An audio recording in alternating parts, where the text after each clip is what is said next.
코끝을 찌르는 강렬한 냄새가 퍼져나갔다. 처음 맡아보는 끈적하고도 역겨운 냄새. 방 안의 공기는 마치 실체가 있는 것처럼 무겁고 질척했다. 나는 방 안에 있는 도플갱어의 시체를 보자마자 헛구역질을 내뱉었다.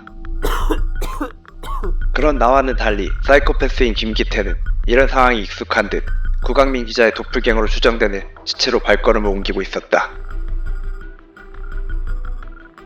그가 발을 내디딜 때마다 끈적한 소리가 퍼져나갔다. 바닥은 이미 부패한 체액으로 젖어 달콤하면서도 끔찍한 냄새가 그의 걸음에 따라 영역을 넓혀갔다. 마침내 시신의 앞에 선 그가 시신의 입에서 구더기를 짚으며 입을 열었다. 시신은 방 한가운데 놓여 있었다. 그의 얼굴은 이미 알아볼 수 없을 정도로 부패해 있었고 눈을 반쯤 감긴 채로 텅빈 시선을 보내고 있었다. 입에서 끊임없이 끼어나오는 구더기들은 그동안 시신이 이곳에 얼마 동안 방치되어 있었다는 것을 증명하듯 격하게 꿈틀대고 있었다.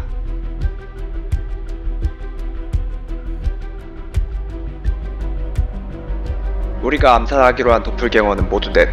그중 구강민 기자의 도플갱어가 죽었다. 다소 당황스러운 상황이지만 한편으로는 수고를 덜었기에 차라리 잘된 일이라 생각했다.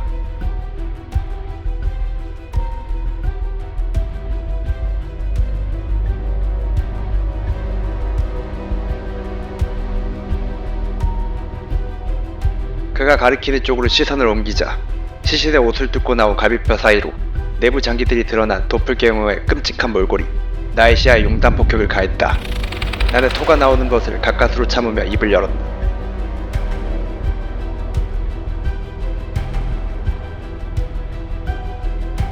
그의 말을 기겁했지만 나는 할 수 없이 용기를 내어 시신을 향해 발걸음을 옮겼다.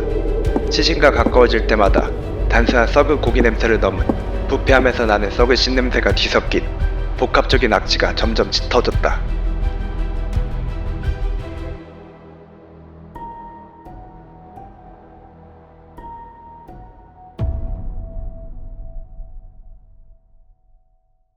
도플갱어의 사인은 자살, 그것을 증명하듯 죽은 도플갱어의 안주머니에는 유서로 추정되는 편지가 삐져나와 있었다. 편지를 펼치자 누가 봐도 인간의 유서로 보이는 내용들이 수기로 적혀져 있었다. 부끄러운 생을 살았습니다. 사랑하는 가족과 친구들, 여러분께 진심으로 사과의 말씀을 드립니다. 저 곁에 있어주신 여러분의 사랑과 지지를 받으면서도 저는 그에 합당한 사람이 되지 못했습니다. 제 내면에 자리 잡은 깊은 우울감은 제가 아무리 노력해도 떨쳐낼 수 없는 그림자처럼 저를 따라다녔습니다. 저는 대한민국의 정치 비리를 취재하면서 수많은 부정부패를 목격했습니다. 정의와 진실을 밝히겠다는 다짐으로 시작했지만 그 과정에서 느낀 무력감과 절망은 저를 더욱 깊은 어둠 속으로 몰아넣었습니다. 매일같이 드러나는 진실은 저를 괴롭게 했고 그 진실을 알리기 위한 노력은 번번이 좌절되었습니다. 이 나라의 미래를 위해 투명하고 공정한 사회를 꿈꾸었지만 제 작은 힘으로는 역부족이었습니다. 그 회한이 오늘날의 저를 만들었습니다. 저의 우울증은 단지 개인의 문제로 치부할 수 없는 깊고 복잡한 문제였습니다. 이해하기 어렵겠지만 그 무게는 저 혼자서 감당하기에 너무 벅찼습니다. 여러 차례 도움을 받고자 했으나 결국엔 제 자신을 지켜내지 못했습니다. 끝내 여러분께 이렇게 떠나게 되어 참으로 죄송합니다. 부디 저의 부족함을 용서해 주시길 바랍니다. 여러분 모두의 앞날에 평안과 행복이 가득하길 진심으로 바랍니다.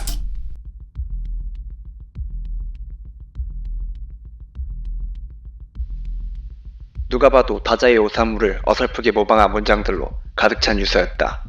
더군다나 대한민국의 정치비리를 고발하는 기자 일대기를 연상케 하는 대목은 참으로 졸려하다는 생각까지 들었다. 동료 중 한 명을 자살로 위장한 것과 대한민국 정치비리를 고발하는 참된 기자의 모습을 연출한 것은 조금 의아했지만 도플갱어들의 목적은 사람들 사이의 분열을 조정하고 전쟁과 혼란을 통해 자신들의 힘을 강화한 것이 주 목적이다. 그러니 이 또한 꿍꿍이가 있을 것이 분명했다.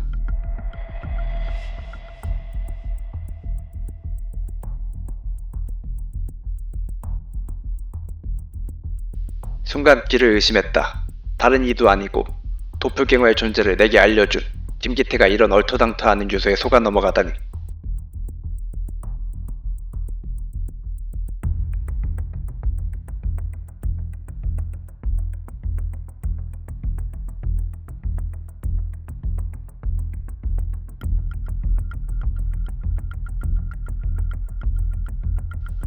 그가 가리키는 곳으로 시선을 옮기자 시신의 안쪽에 작은 하얀 인간의 시신이 보였다.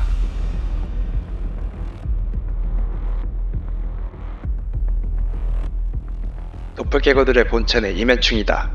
그들의 본체만 살아있다면 타인의 몸을 옮겨다니며 거의 영생에 가깝게 살아갈 수 있다.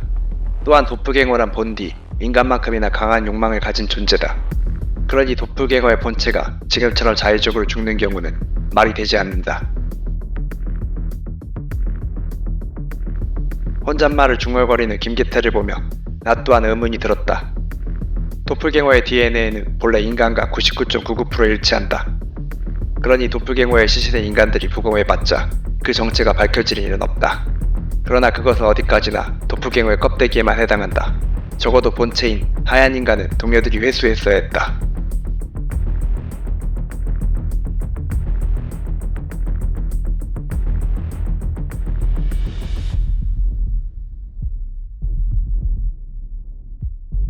도플갱어들은 의식을 공유할 수 있다.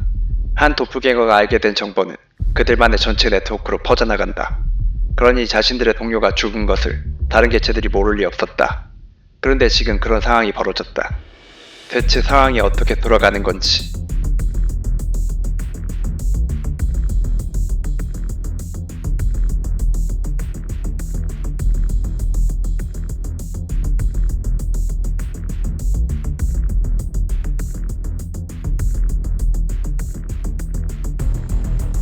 김기태가 뜸들인 동안에도 썩은 고기와 부패한 피냄새가 코끝으로 스며들어왔다.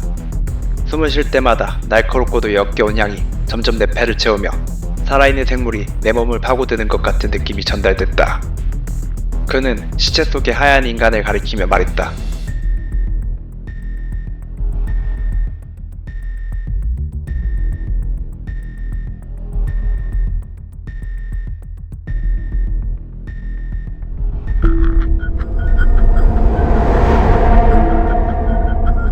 그 순간 바닥에서 기분 나쁜 진동이 전해졌다. 그러자 우리는 사전에 약속이라도 한 듯 각자 다른 곳으로 재빠르게 숨었다.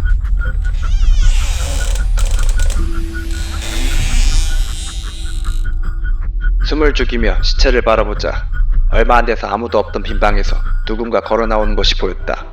검은 구두에 정장 차림을 하고 있는 남자의 얼굴을 보자 나는 그가 누군지 단번에 알아차릴 수 있었다. 얼떨결에 두 번째 타기까지 제 발로 굴러 들어왔다. 쿠악스 의원의 도플갱어는 죽은 동료를 보며 중얼거렸다. 짧은 독백 문구지만 그의 말에서 많은 것을 유추할 수 있었다. 첫째, 죽은 구강민 기자의 도플갱어는 자살한 것이 맞았다. 그의 동료가 그렇게 말했으니까. 둘째, 김기태의 말대로 죽은 구강민 기자의 도플갱어는 동료들과 집단 의식을 끊었던 것이 맞았다. 이것을 방증하듯 눈앞의 도플갱어 역시 그가 죽은 사실을 지금 처음 접하는 듯 보였으니까.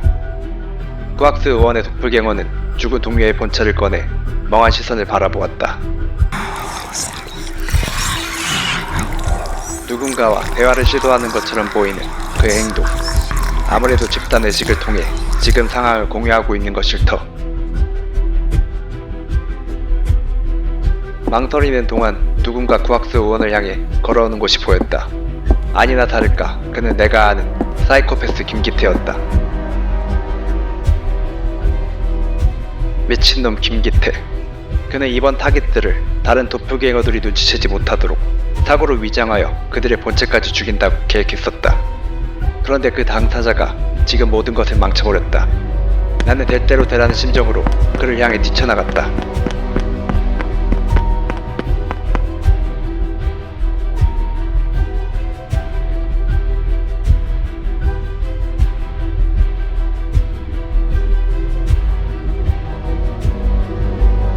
타깃을 두고 두 암살자의 대화가 오갔다. 당연히 이를 보는 타깃은 어안이 벙벙한 표정으로 우리들의 얼굴을 번갈아 보기를 반복했다. 쿠악스 의원의 도플갱어가 소리쳤지만 그것을 가만히 두고 볼 사이코패스는 이 공간에 존재하지 않았다. 당연히 경솔한 발언을 한 대가는 즉각 처벌로 이루어졌다. 김기태는 칼을 뽑아 쿠악스 의원의 목에 칼을 꽂으며 그를 바닥으로 짓눌렀다. 좁은 공간 안에 코악스 의원의 비명이 퍼져나갔다. 쓰러진 그를 보며 김기태가 말했다.